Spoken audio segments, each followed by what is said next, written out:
In a world ravaged by monsters, controlled by tyrants, and plunged into darkness, many brave heroes will emerge from the unlikeliest of sources. But will they be in time to protect this realm, the Lost Realm? Follow me, and I shall tell you their tales.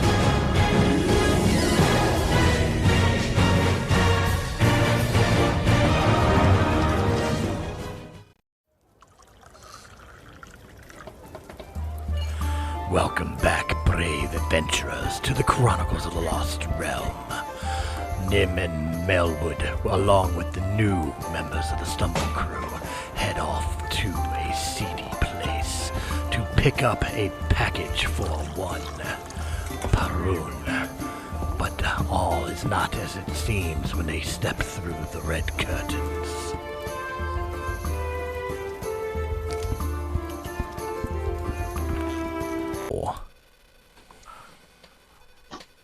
Welcome to Chronicles of the Lost Realm. Prepare yourselves for story time with Drunkle and Phil. In the last episode, we left as our heroes were just beginning to embark on, for lack of a better terms, a fetch quest. Let's see how they are doing.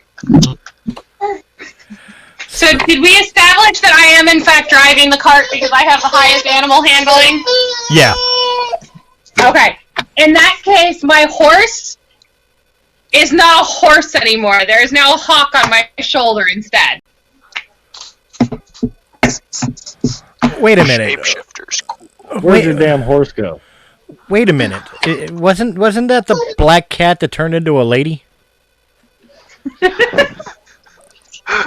How's the cart going? I'm so confused. And as long as Akla looks Farun dead in the eye, slaps his hands down the cart, and says, "As long as I have been practicing magic, I have learned to just roll with it." Farun just gives a grabs a bottle from the back of the wagon and continues to ride on. I ride my horse up in front of the cart and see if I can, what the hell's driving the cart? It's the horse that you guys got with the cart. Yeah, the horse that Io was riding turned. Oh. What? Alright. In the words of our chaos guy here, just go with it. Just roll with it. A now bald Akla is telling everyone to just roll with it. Wait, does he have to be completely bald for purposes of imagination? Could he just look like Homer Simpson, like the two hairs combed over? Well, he's more like Saitama from One Punch Man.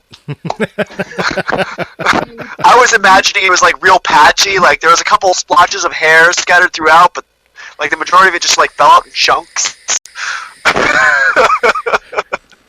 Like Yoda, just strands. I'm totally imagining the One Punch Man art shift for when he tells Farun to just roll with it. Awen tries to ride close to Aqua and asks him, "So I saw you cast Magic Missile back in the tavern, and then all of a sudden you're bald. What exactly happened?" Don't ask. And yet I am. I'm very curious. I've never seen magic do that before. I'm dropping back from this conversation. Neither did the Mages College. Maybe you should have picked a better one. So, as you guys are riding along, you hit a stretch of road that your horses just all of a sudden come to a stop and refuse to continue on, despite all of your urgings. I get off my horse and draw my sword. I'm going to cast Speak with Animals. Okay.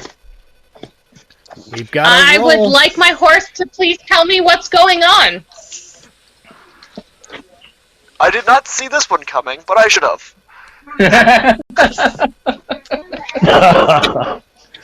It's great when God's just as surprised as everybody else. So your horse tells you that the ground is bad. It sort of shakes its head and its eyes roll and it says, "Bad ground."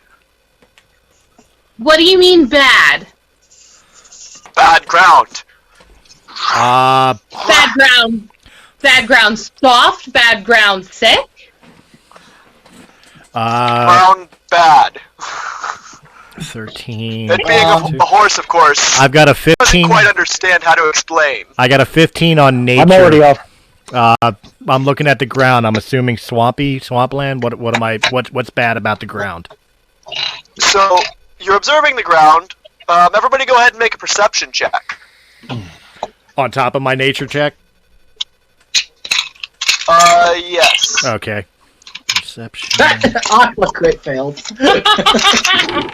Aqua doesn't see shit. Crack die. What am I rolling for this? Perception. A D20? Yeah. 14. 14. Aqua's currently 16. searching his pack for the components to cast detect magic. 13. That's why he doesn't notice anything. All right. So, Well, with my bonus, it's actually 19. anyone I got a anyone with 16. over 10 notices that the road seems a little bit wider there, and you're not entirely sure why. It's a dirt road, and all of a sudden it's just real wide. Wide. Again, with the with my nature check and checking the ground, is it feeling spongy, like swampish, like quicksand, or is it still solid like dirt? It feels pretty solid, but as you sort of poke at it, it sounds kind of hollow.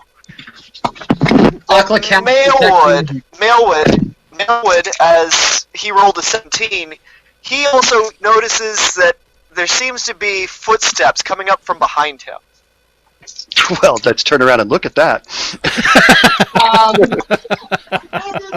There's a fucking hole there. I'm already off my horse and my morning star is out, so whichever way he's turning, I'm looking too. So Guys. you notice a halfling, very wide, very muscular looking, wearing a delightful suit and bowler hat, kind of like dress pants and dress shirt with the sleeves rolled up and a vest. Guys, there's a fucking hole there. Seriously, how do you not notice? The road got bigger. All of a sudden, there's a hole in the road. Yeah, I'm kind of figuring that out. Where I'm did the fucking glad. hole come from? I don't know. I wasn't here. Are you the idiots that Pervention sent to help me out here? Ferran, Aiden just raises an eyebrow and asks the new person, "And who are you exactly?" I'm Muggsy. I'm the one he told you to meet. So are you guys gonna help me get? He said he was gonna. Ferran gets annoyed right off the bat with being called an idiot. Turns around, grabs Muggsy by his shirt, lifts him up to the lowest branch, and just hangs him from the branch by his collar. Wait a second. When I step forward, swinging my morning star. you Oh, grab no! him, He's not a pinata! I pull you back down as you go to grab me. This is all going so great. Alright, I guess roll for initiative, guys. Wait, wouldn't this just be a contested grapple? It would be a I guess contested grapple. that would be valid. That would be a Okay. contested grapple. Alright. So it's just a strength check, right? Yes. Yep. Give me a second here. I got to see my strength. What if I want to just stand back and That just would be watch a 19. That is exactly 27? what Aqua is doing. Slow with it. I'm sorry, not 27, 22. Damn it. So you go to grab Muggsy and get just dragged down to his level. I'm still coming with a Morning Star. I'm not here to hurt you, but I will if you make me. We're both hired by the same guy to accomplish the same fucking goal.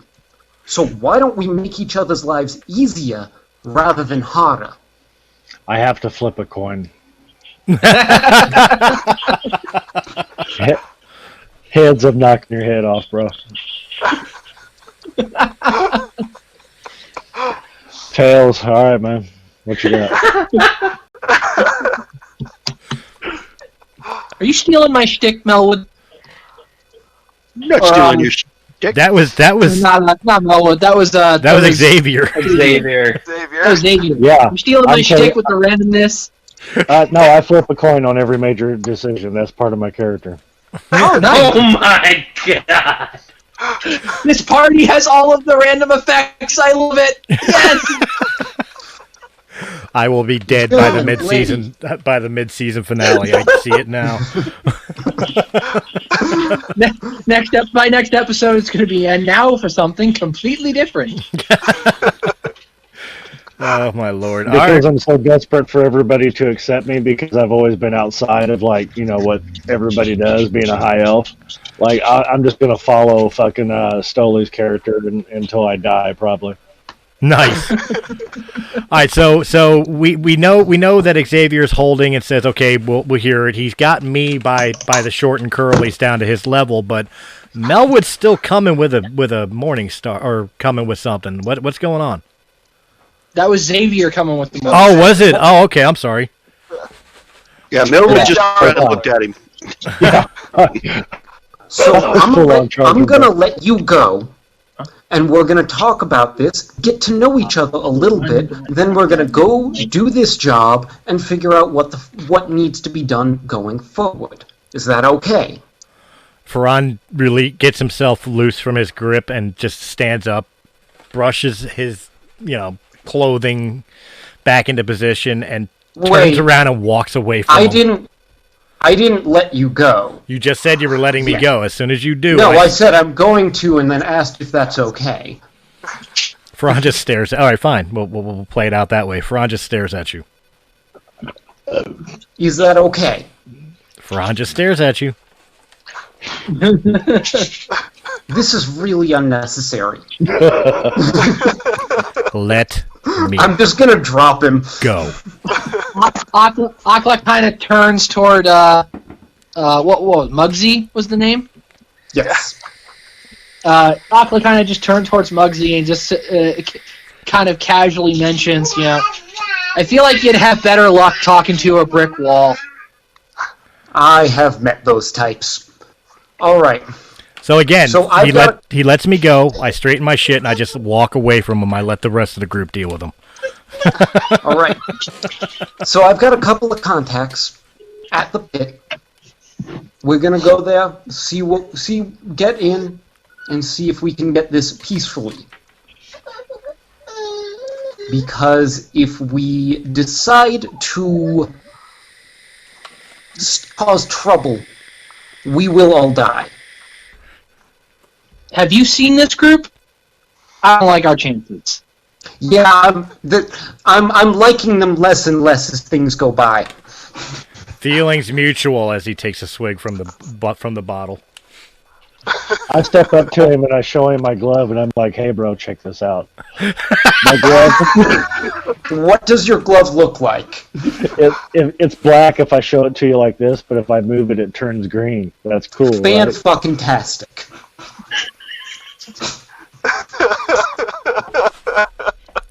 At all this, Awen is simply raising both of his eyebrows and takes a swig of water from his water skin.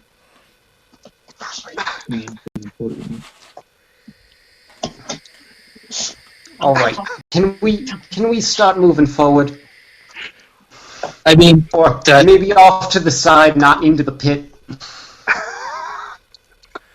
Farron passes the bottle to Melwood. And Aqua pauses for a second, puts his hands to his head, closes his eyes, and looks at Muggsy and goes, "Wait a minute. Are you trying to say that when the giant was referring to the pit, he wasn't talking about a building?" No, he was talking about a building. There is a strip club by the name of the Pit. There is also a big-ass fucking hole about 5 feet in front of this cart. Did you say strip club? Okay. Yes. I was trying to figure. I was just trying to figure out whether or not we were talking about the same pit, because the dude who hired the both of us sent us to the pit, and now we're standing in front of this pit, and I really just wanted to make sure that they weren't the same place. Yeah, I'm not entirely convinced he did not dig that himself because he thought it was funny. I'm not entirely fond of this employer. He's very vague. Awen looks over at Muggsy and inquires real quickly, so the building we're going to, potentially, is it a strip club or is it a brothel? And be very Little column A, little column B. I'm sorry? It really depends on how much money you spent there. Alright then, let's go. What are we waiting for? Ferran comes back on his around horse. the pit, apparently. Ferran comes around on his horse and says, "All right, you know the way? Yes. Then you lead." I start walking. I wasn't given a fancy horse like everyone else. You know there is room on the cart. Suddenly, there is an extra horse and no more hawk. Perfect. It was incredibly awkward watching Muggsy climb onto a horse. That's exactly what I was just thinking. Saddle or bridle. No. Let's see how this plays out. Man, I'm tired of this fucking hawk, horse, fucking whatever fucking bullshit, man. This shit's gotta stop. You hear me? No, seriously. Let's see how this plays I out. ham hocks, but let's see a horse hawk.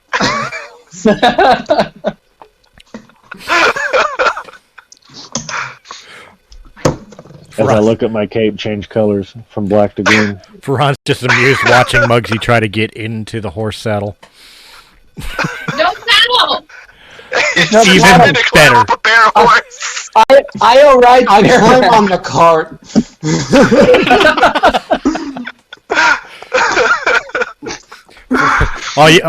The closest person to Ferran is Melwood right now, and all he hears is Ferran say under his breath, "Small victories."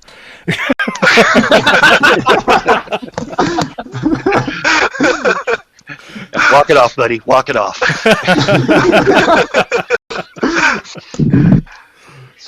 Somewhere you hear the victory tune from Final Fantasy VII.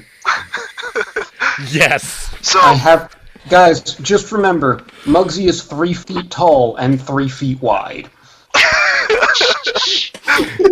He's the same height sitting down as he is standing up.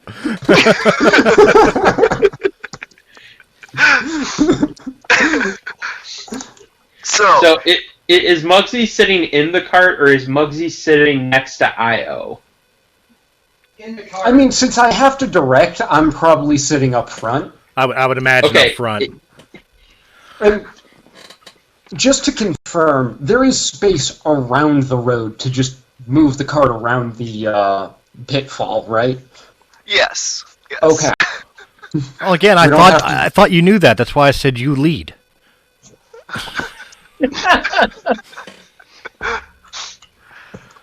Alright, so you guys continue on down the road, and the road takes a bend, and as it bends, you see a large cliffside sort of looming in front of you, with two giant oak doors, like a double door, sort of fortress-looking entryway with two enormous trolls standing directly on either side of it. Hey, Frankie! How you doing, man? And one of the trolls sort of looks up and grunts, and the doors just and each troll just grabs a door and opens the doors. I walk up to Frankie. Hey, how's the family? The troll grunts back. Ugh, you know, kids are a hassle, the wife's a bitch, but it's better than nothing. We've all been there. Keep living, man. Akla kind of leans towards Muggsy and says, "Friends of yours?" Hey, Frankie's a good guy. Farron speaks to the troll that he just identified as Frankie. You happen to know a female named Smash? Oh, I do not, but if she's pretty, send her my way. Now, if you happen to run into her, tell her Farhan says hello, and I hope those scars healed.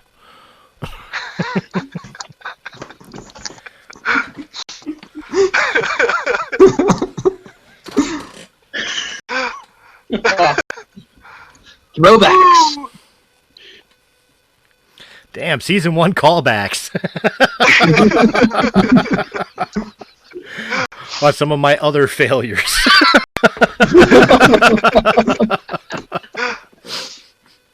Sorry, continue. Alright. So you we guys go are- in? There you go. I was waiting for someone to say it. Alright. I drive the Alright. cart into the building? No. The doors are not wide enough for a cart to come through. Well, is this a building or is it a gate, like a front gate to like a walled-in area? So it's like a cliffside with doors in it. Okay, so again though, like when we go in, are we going into the building or are we going into like an outer courtyard type? You'd be going into a building. Okay, yeah. So Okay. we obviously have to bridle our shit. Alright. Babe. So you I guys make go inside? idle chit chat with Frankie and his friend while they While we hitch the horses. while you hitch the horses. Okay, so we hitch the horses. Horses have All been right, hitched. all right. So you guys are gonna have to check your weapons with the pixie. The pixie? Yes, the Yes, pixie. as you walk in, you see to your left, you see a sort of counter area with some curtains and a very small but very cute pixie sitting behind the counter. And on your right, you see 2 doors, and directly in front of you, you see 2 cyclopses and a very well-dressed, pale individual. Looks human, but very, very pale. And a very, obviously very expensive 3-piece suit, standing in front of a double curtain. Do we have to give up our weapons? Trolls and cyclopses, and you want me to turn in my weapons? Yeah. As long as you don't make trouble, you won't have a problem. Have you paid Right, attention? Jimmy? Have you paid attention to this group? Nobody touches the art of Warhammer, son. That's just the way it is. I forgot something out at my horse, so I walk back to my horse and throw my weapons into my bag of infinite holding without anyone seeing. That's an intelligent thing. Question. Rather than turning... Against his better judgment, Akla has put his quarterstaff into the his bag of infinite holding. I put my Morningstar and the art of Warhammer into the bag of infinite holding, I guess. I guess that's what we're all doing. I thought we were going to try to be sly about it, but I guess I'll slide my gear into the bag of infinite holding as well. All right, Jimmy. I know you normally don't make exceptions, but these guys aren't here to do anything too crazy. They're just here to pick up a package. Are we okay with getting through the door and just having a talk with the boss when these guys are still carrying stuff as long as it's not open? So, I'm talking to the vampire. So the man with the nice 3-piece suit sort of eyeballs the group, And he goes back to his face remains stoic the whole time, and he says, "You know the rules, Muggsy. No weapons, no magic. If you want in, I have to search you. Anything you have on you, you have to check with the pixie." So what are we supposed to walk in I got naked? through more than once with stuff. 2, I'll check the sword. I just want to reiterate that no one knows I threw my stuff into my bag, so as far as we know, my bag is empty. He might search the bag, we don't know. Well, there's a question. Out of character, are the bags of holding bonded to the individual? Yes. Then he can search it all he wants. He'll never find anything. I walk up and allow him to search me. So, Me too. Jimmy goes ahead and frisks you, and he obviously doesn't find anything. You put your weapons in the bag of holding. Before you guys go in, I just gotta warn you. Keep your eyes down. Don't touch anything you didn't pay for. And don't fucking cause trouble. All of a sudden, Ferran's... You keep saying you're gonna.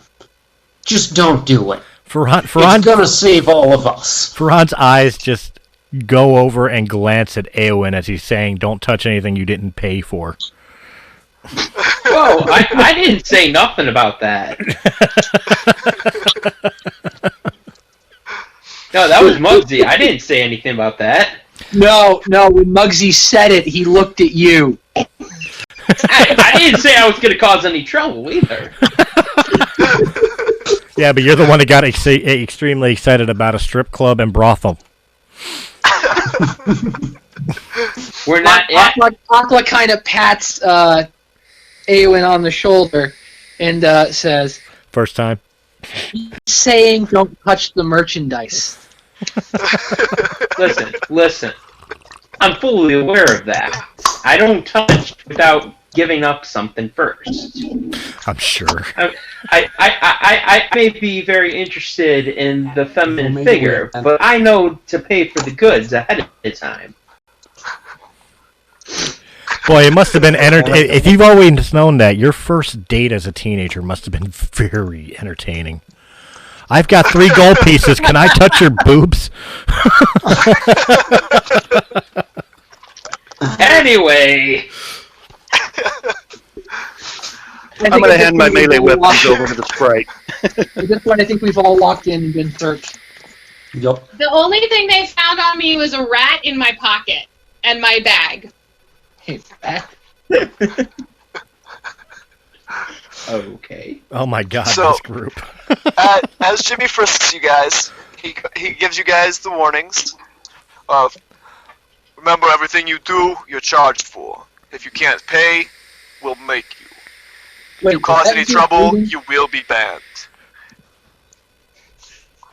Aqua has this shit-eating grin on his face as he says, wait a minute, does that include breathing? You can breathe. But if you cause problems, we might take that privilege away too. If you breathe in pleasure, that'll be a gold piece.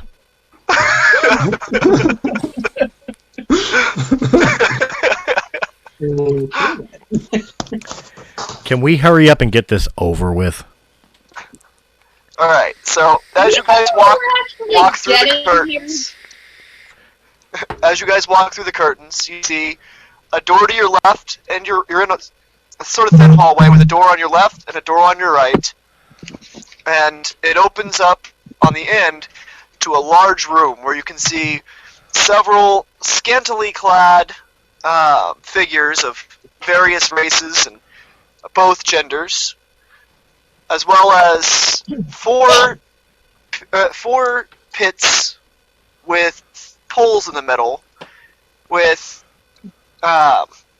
incubus and succubus on the front pits, and in the back pits there is a cambion, which is a very large masculine demon with a long red tail sort of spinning around the pole, scantily clad, using only his tail to hold on to the pole. That's not his tail.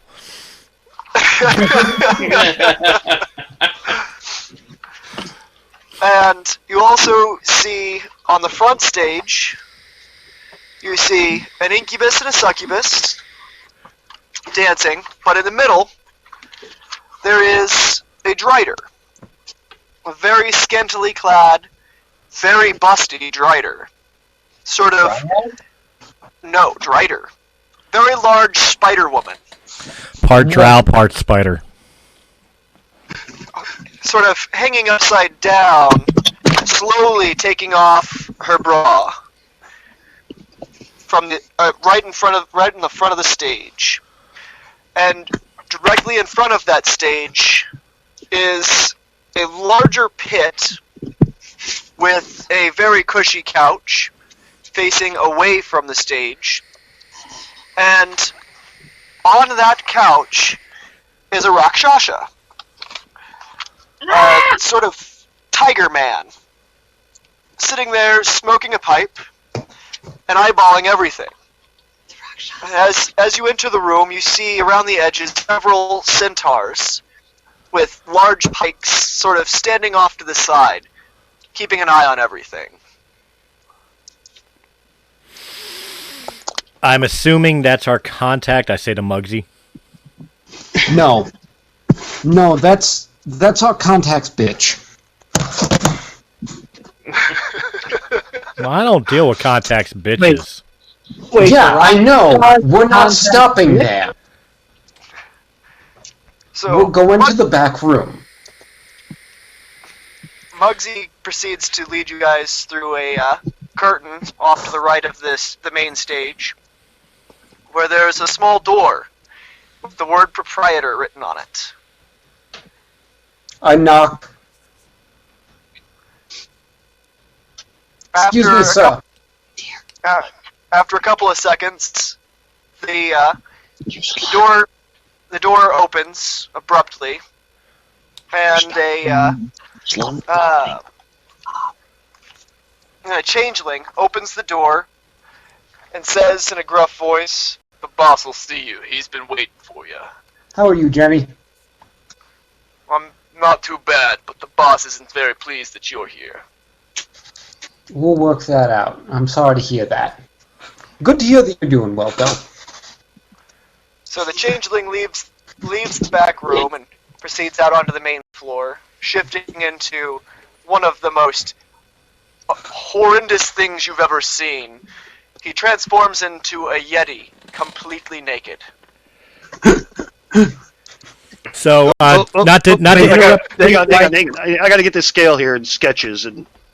Naked yeti or hairless naked yeti? Bald yeti or like fur dude? Hairless, naked, female yeti. Before we go on, out of character real quick, I got a character. I have a chat question for Anvil. From Armed Bear, he or she wants to know, is the Tiger Man's name Tony? As a matter of fact, his name is Tony. I'm glad someone else got that before I had to introduce him.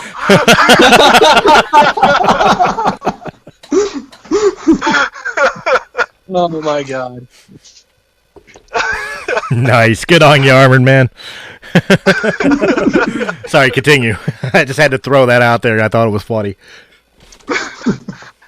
So, you guys are now standing in front of an open door that leads to the back area.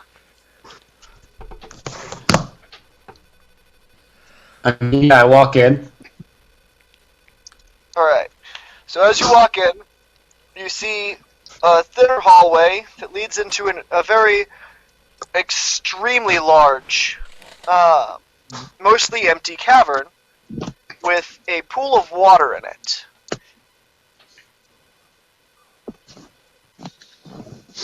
Okay. Excuse me, Mr. Roshi? Everyone hears a grumble, and a head pokes up out of the pool, and you realize... I take my hat off out of respect. And you realize that Mr. Roshi is a giant dragon turtle. And he glares directly at Muggsy and says, "You've got a lot of balls showing up here after what Parun did here." Hey, I don't know what he did here. All I know is what I was hired to do. Do you do background checks on everybody you work with? You didn't ask my past. I didn't ask your past. This is a professional relationship. That is all. So my message is to pick up the gear that he, and then I'll be on.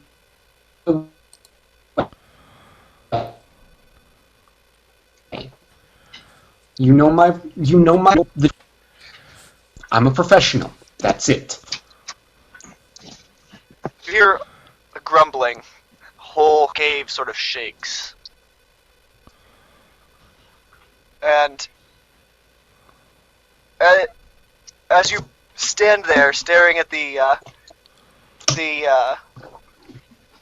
dragon turtle, you realize he's laughing. He's amused by you.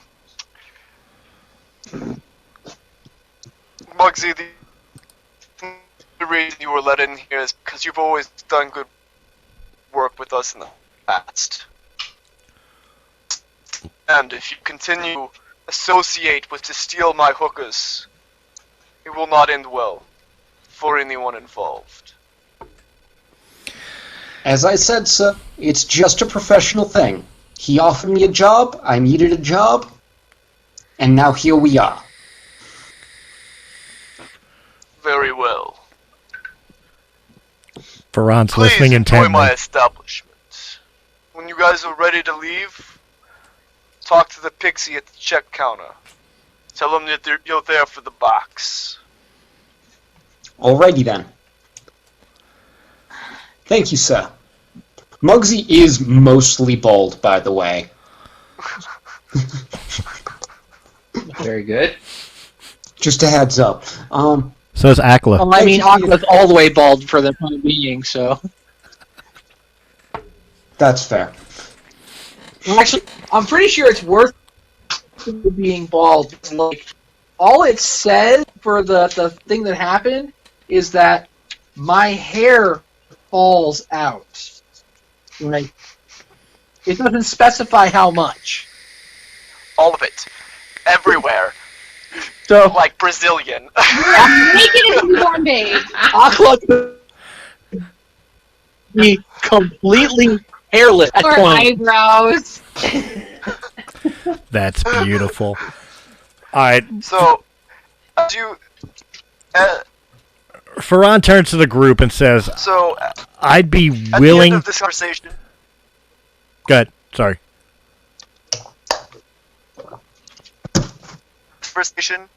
A different changeling, a little slightly paler, appears behind you and says, if you gentlemen and lady would accompany me, the boss has informed us that everything is on the house, except for, of course, the prostitutes, who must make their livings. Ferran turns around to the rest of the group. Awen respectfully asks the change. Jeremy, I'm going to abstain, and meet my associates here out front. Ferran turns to the rest of the group and says, Aqua's pretty much gonna do- straight out, I would prefer just grabbing the box and leaving, but then he turns his eyes to Aowen again and says, but I know what you came for. Hey guys, did the stream just drop? Yes, I was just looking at that. We lost the Twitch. We lost the Twitch? Oh no. Is it back? I think it might be back.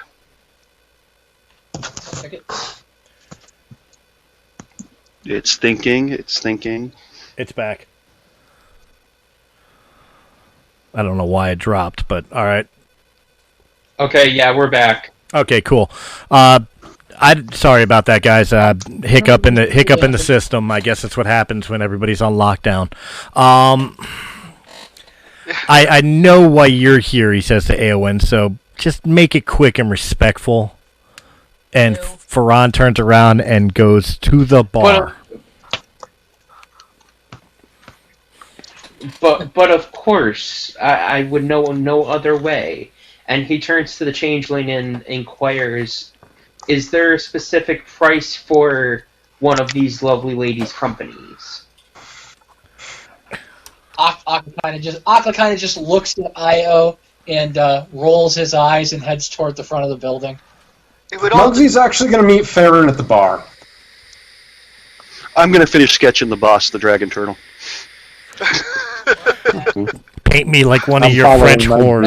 I don't think any of these girls are going to be interested in the homeless man. So Jeremy the Changeling informs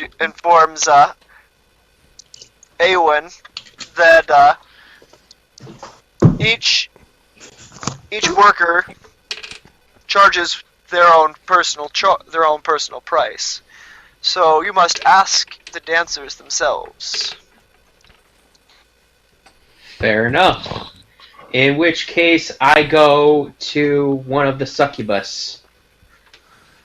Oh, Jesus Christ. And inquire as well. So, the succubus informs you that they can give you any desire that you wish. However, it will only be a dream. But it will feel as if it is real. And all they require in return is 1/6 of your hit points. They require a little bit of your life force, which amounts to 1/6 of your hit points. And 1 gold for the boss. Trust me, that name doesn't mean what you think it means.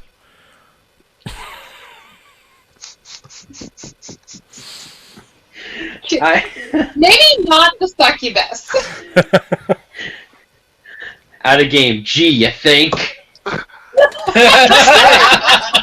It's not a bad deal. You lose some hit points. Hey, it's not good sex unless it involves a constitution check.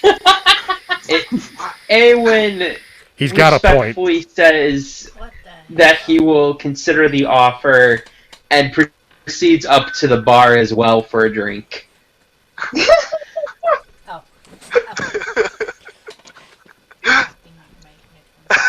Essentially to see if he survives.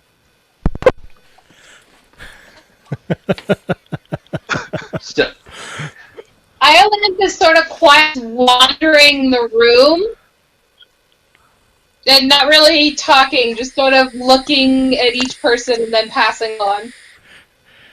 Wait, clarification. You looking at each patron or each, like, dancer? Everybody. Okay. Akla is... Just kind of seeing who's there, taking stock, and keeping moving. Akla is treating you very suspiciously, by the way. So, as Akla sort of wanders suspiciously, the Rakshasa stands up and approaches him and says, "Excuse me, sir. Is there something you're looking for?" I'm not walking suspiciously. I am treat Io. I'm suspicious of Io. And Io is about the most unassuming, least suspicious-looking person out there. She's the one walking around. Akla's just standing around watching her because he's suspicious of her. So, Ferran's Rakshasa then approaches Muggsy and says, "Muggsy, it's been a while. How are you doing, Tony? I'm doing well. I've been keeping busy. Been trying to stay. I'll be honest. I've been trying to stay out of this life. It's a shame to hear it, but I'm glad you're doing well." Yeah. And a little bit in between jobs. It kind of brought me back in here. Tony orders a drink and lifts his glass and says, "To go in legit." I am drinking a Manhattan. Which is about as the least legit you can get. Ferran downs the drink. Ferran taps Muggsy on the shoulder and says, "What's a Manhattan?"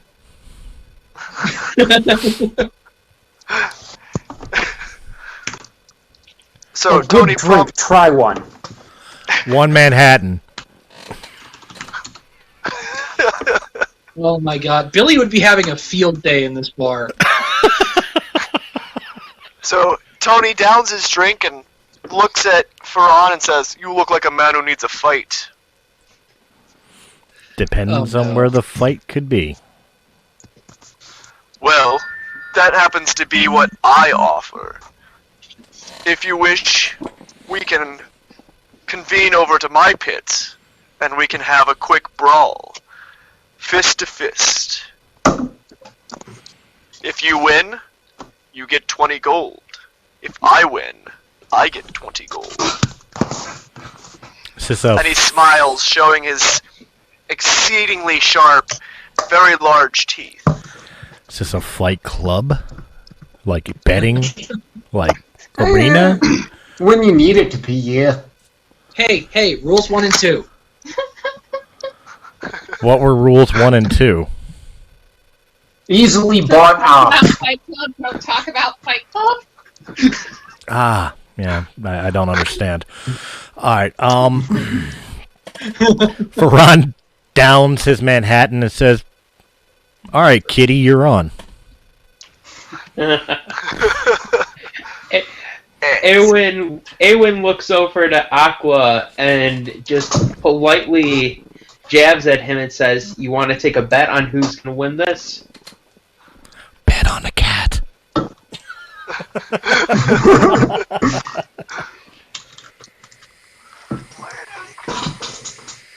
Alright, you proceed over to the pit directly in front of the main stage.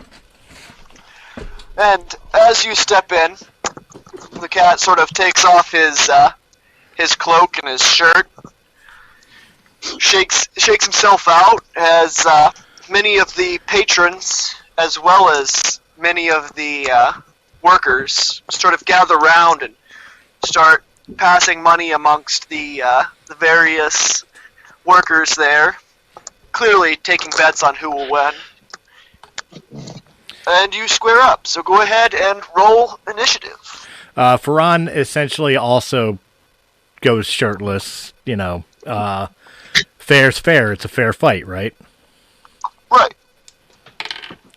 19. Wait, plus my initiative bonuses, hold on, which are 3, so 22.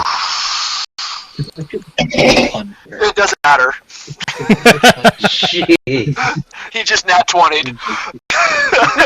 God damn it. Even when I roll good, I suck. Alright. So. Sorry, one of the comments on the chat. What was it? Simultaneously want this to become a fight club and a weird sex thing. Just wait, the fight ain't over. And some others want to know why we can't have both. So, the Rakshasha sort of smiles at you, and the Spider Woman on the stage goes ahead and rings a bell, and right out of the bat, the Rakshasha swings his claws directly at the side of your face. Wait, claws? I thought this was a fair fight. Well, that's a weapon. Well, I say claws, air quotes. It's really more of his paw. He keeps them retracted so that he's not literally killing you. Okay. Let's see. It's like Io did me earlier. Look, it's the second person who did a cat fist to the face. So, he did 10 damage. Non-lethal. God damn, alright. Alright, now I need clarification for open hand fighting here because of the fact that I'm used to fighting with swords. Do I still get my 2 attacks? 1 and 2. Is it roll like a normal attack with plus strength modifier or what? Yes, you get 2 attacks. It would be. Hang on, what is unhanded? Wow, where's the player guide? Unarmed is 1 base damage plus your strength mod. Yeah. Yes. Unarmed, I believe, is D4. No, unless if you have the Tavern Brawler feat, it's 1d4. If you do not, it is 1 base damage plus your strength mod. What the heck is base damage? It means I do 1 damage. 1. Ugh. Gross. Yeah, so this is gonna turn out ugly real quick, but I'm gonna turn things to my advantage here, because I'm gonna forego 1 of my 2 attacks to be able to cast a Drow inherent ability, Ball of Darkness. Alright, is that magic when we walked in the door? Here's trouble. It's not magic. It's an innate ability. Okay. alright? What does that do? Sounds like Where's magic the- with extra steps. Ball of Darkness creates a, I believe it's a 30-foot sphere of impenetrable darkness, meaning he can't see, but neither can I. Mood lighting. Shout out to Curious Platty for the comment mood lighting. But here's the indifference. I have blind fighting. He doesn't. So I get no negatives to my attack. Actually, Rakshasas have dark vision. Impenetrable darkness. Neither of us can see. True sight is needed for darkness, not dark vision. So he still can't see. But I have blind fighting, so I don't get disadvantage to the attacks. So, hang on, let's see. So my second attack. Disappointed audience who can't see your fight. Unless your best friend happens to cast a mute spell out there too. So you guys don't hear or see each other. So for my actual attack, I roll a 7, so I probably missed anyway. Jeez. All that build up for nothing.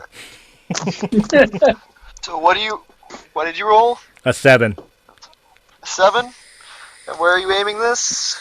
Will that build up from nothing? I can't see. I have an idea of where his body is because I can sense him because I have blind fighting, but I can't aim the attack. So I could hit him in the arm and the balls and the leg and the head. It don't matter as long as I make contact. And you rolled a 7? Yeah. Alright, we're gonna go ahead and yeah.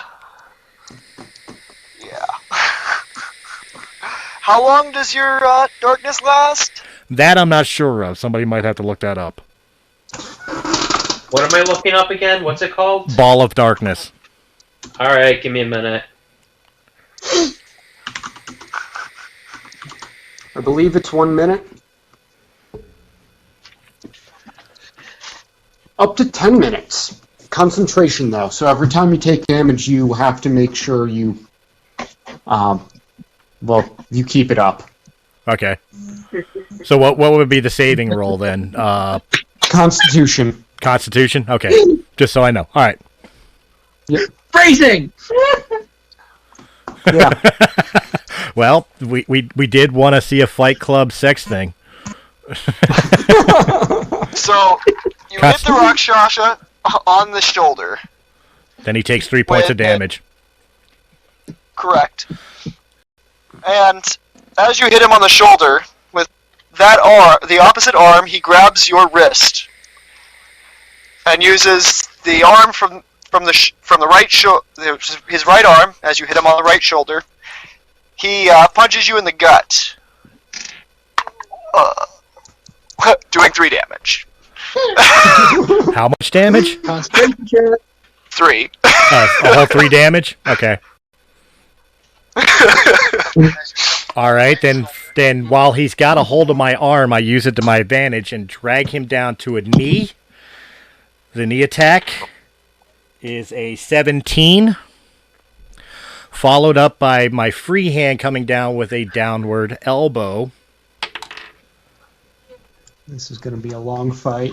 That is 19, so he takes 6 points of damage. He takes 6 points, you said? Yeah, because 2 hits.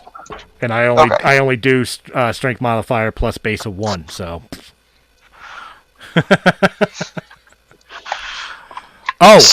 Before we go on, something we did forget before my attack too. He did hit me.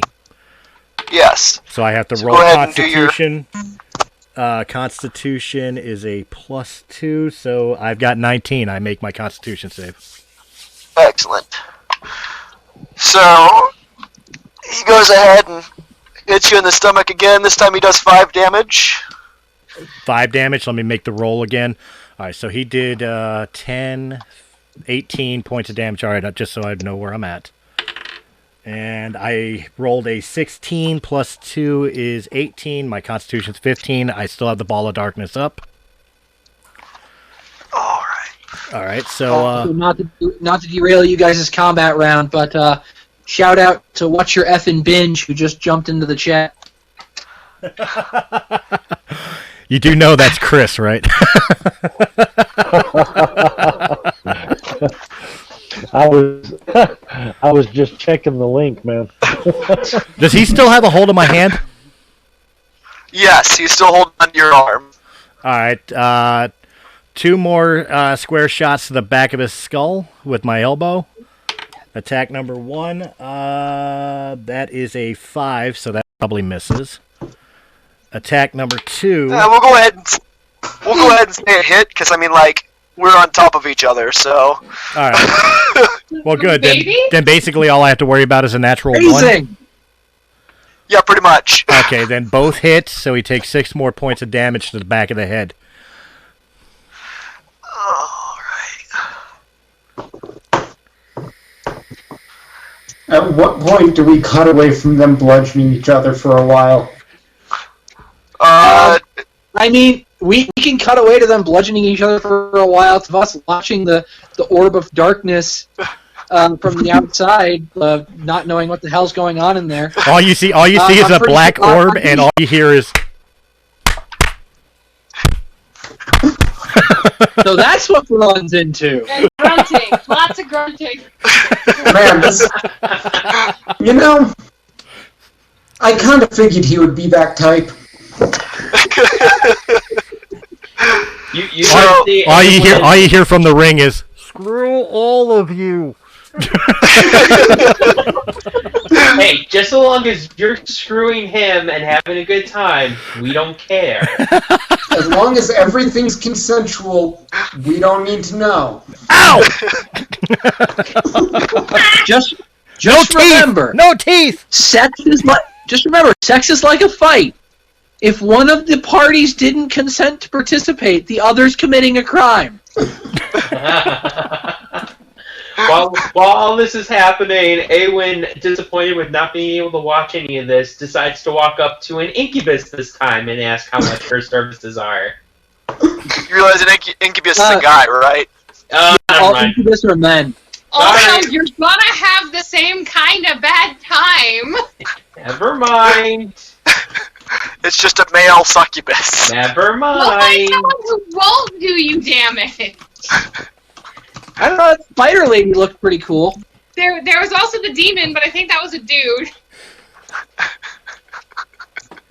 Well, there was 2 demons. There was a male and a female. There's all kinds of things in there. Anything you can think of. and there are changelings. So, I mean, like, literally anything you want. Are there any other elves? Yes. Okay, An armed bear would like you to know that you're a coward.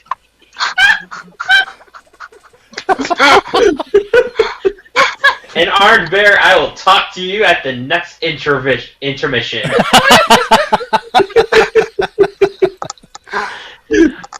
In the meantime, though, I instead walk up to a busty female elf and ask the same question.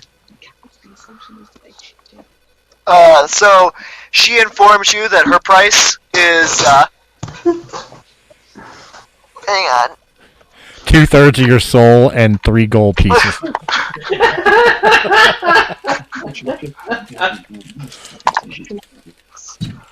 We're gonna go with 165 gold for an hour.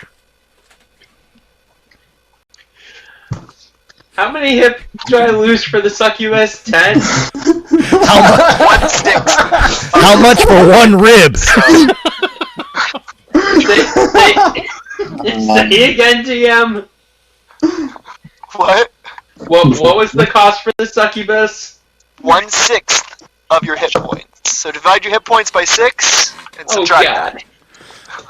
And 1 gold piece to the boss. Yeah, I'm aware of that part. Thank you. You guys keep working. I gotta do some math. At this point, Io has finished prowling around and settles at the bar and requests a glass of tea. Like Long Island variety? No, just tea. So, the Rakshasha, he, Question, is there rounds in this, or does it just keep going? just keeps going until one of us loses. Oh, okay.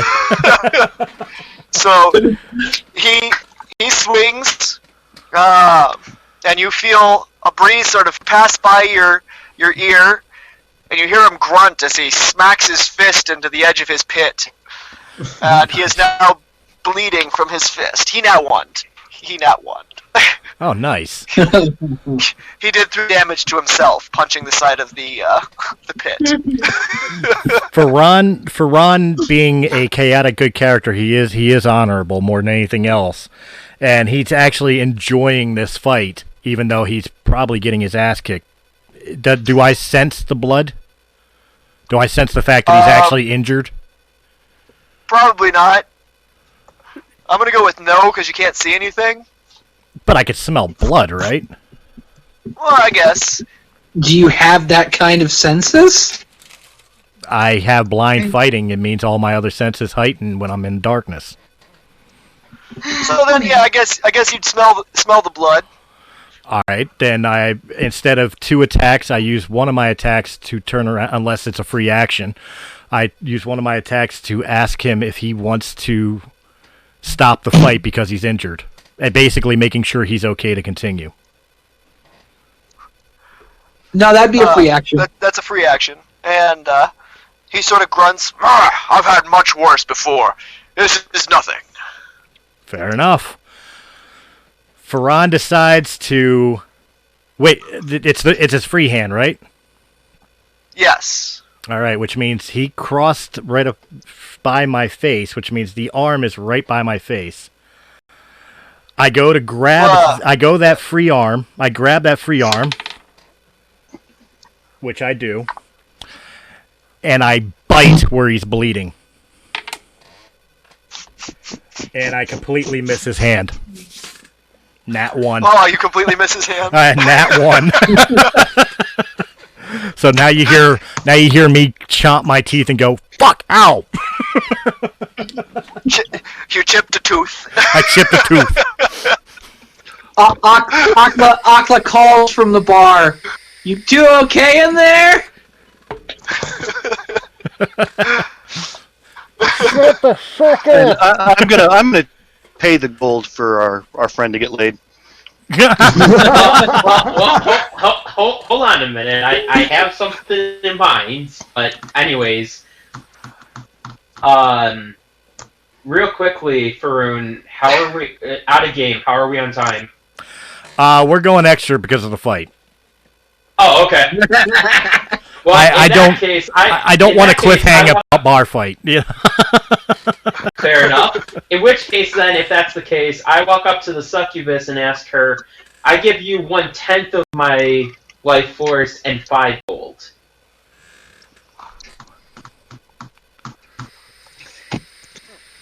The succubus thinks about it. Hey, Darla! Asian? Question mark? Hey, Darla! He a friend of mine. Give him a nicer deal.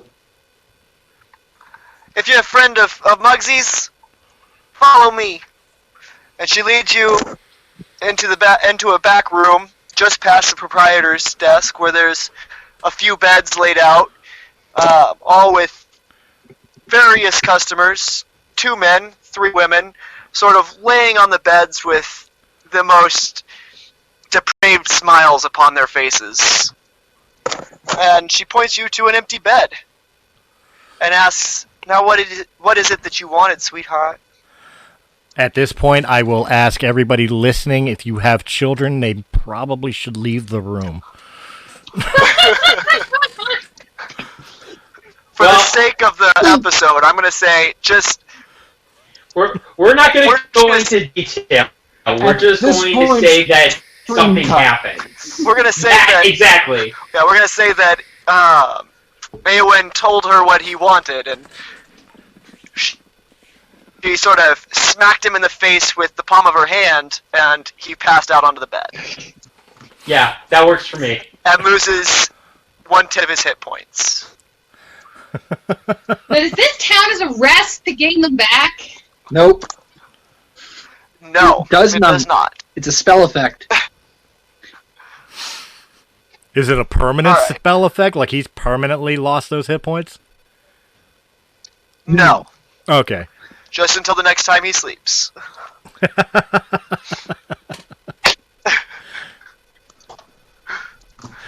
Alright.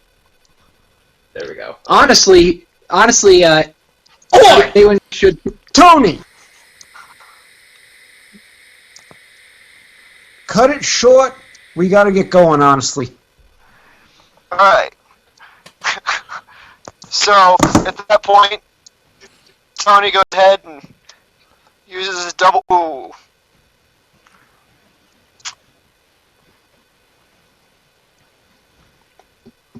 Okay. I know, I'm waiting. I'm waiting with anticipation. Jesus Christ. What'd you do? This is... So you just did 14 damage. I... From a punch. We're gonna say it landed square underneath your jaw. Okay. If this is a knockout punch, do I get an opportunity to dodge? You get a... I'm gonna give you a saving throw. Go ahead and take a saving throw. Constitution. It's not like you see it coming. Yeah, I didn't see it coming. I imagine because it's darkness, like you remember as a kid playing dodgeball and you could hear the ball coming. Yeah. Oh my God! I rolled a 2. You didn't hear a shit. Okay, so we're all in agreement that the second this punch connects, it's the same sound as the rubber dodgeballs from school, right? And exactly at the exact same time. The sound is long enough that Eowyn wakes up. I was about to say, at the exact same time as Ferran gets knocked out by this punch that he didn't see coming, Eowyn climaxes. Deal!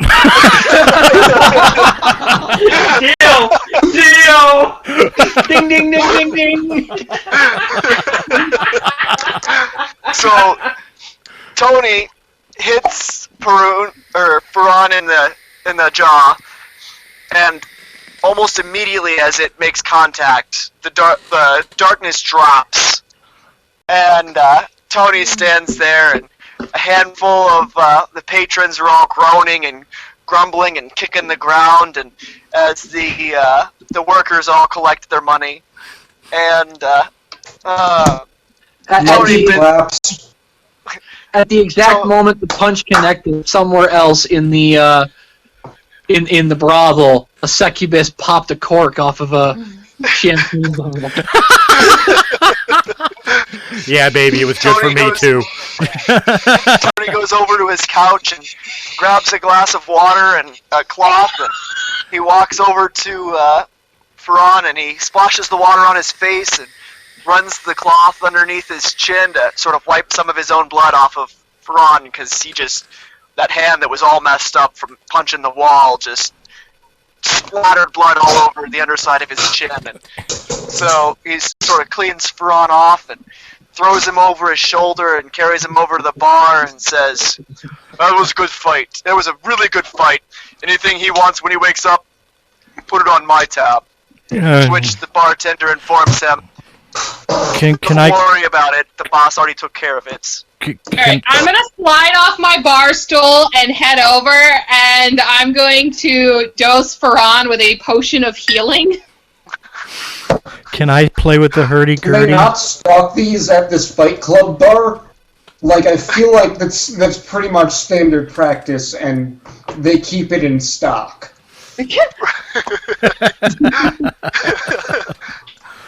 So, as Ferran is sort of coming to, Tony looks at him and says, "That'll be 20 gold, sir." Ferran shakes this is a bad joke for a drow. He shakes the cobwebs out of his head, looks at the tiger, and you know what? Worth every penny. And he hands over the 20 gold. Well fought. Aqua's over at the bar. What the fuck is a penny? Tony pats him on the shoulder and says, "Come back anytime you want to fight." And sort of moseys back on over to his couch and starts bandaging his hand. Yeah, Tony's pretty great.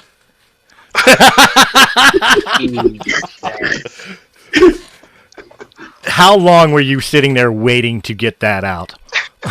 Don't worry about it. On that note, guys, we are at time. We went 10 minutes over for that fight. Guys, thank you very much for joining us for episode 2 of season 2 of Chronicles of the Lost Realm. If you enjoyed this episode in any capacity, hit that thumbs up button. Like, share, comment, subscribe. Check out all the other great Let's Plays and tabletop content of Sounds Dicey Gaming. And, of course, our sister channel, Realm of the Mist Entertainment, for all your podcasting needs. If you prefer your podcast in audio-only format, we got you covered. Check out Realm of the Mist Entertainment on Anchor.fm, Apple iTunes, Spotify, Pandora, or wherever quality podcasts can be heard. And, guys, on Twitch, stick around. We're coming with episode 3 in a couple minutes. Have a good night.